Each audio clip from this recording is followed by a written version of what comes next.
السلام علیکم، صراط مستقیم چینل میں خوش آمدید۔ میں آپ سے شیئر کرنے جا رہا ہوں سعودی عرب کے مختلف بینکس کے ریال ریٹ، جس میں آپ سے پاکستان، انڈیا، بنگلہ دیش اور نیپال کے لحاظ سے بات کروں گا۔ تازہ ترین خبریں جاننے کے لیے میرے چینل کو لازمی سبسکرائب کر لیں اور ویڈیوز کو لائک لازمی کرے گا۔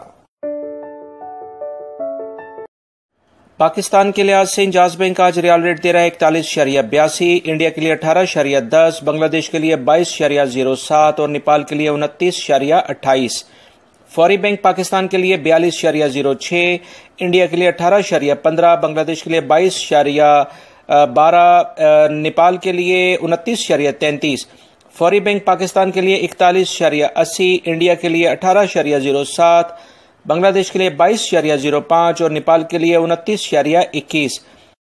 این سی بی کوئک پے پاکستان کے لیے 41.15، انڈیا کے لیے 18.27، بنگلہ دیش کے لیے 21.25 اور نیپال کے لیے 28.18۔ تحویل الراجی پاکستان کے لیے 41.75، انڈیا کے لیے 18.12، بنگلہ دیش کے لیے 22.02 اور نیپال کے لیے 29.15 کا ریال ریٹ دے رہے ہیں۔ سعودی عرب سے متعلق تازہ ترین خبریں آلریڈی میں شیئر کر چکا ہوں، اس ویڈیو کو لازمی دیکھیے گا، اس ویڈیو کو لائک اینڈ شیئر لازمی کرے گا۔ السلام علیکم۔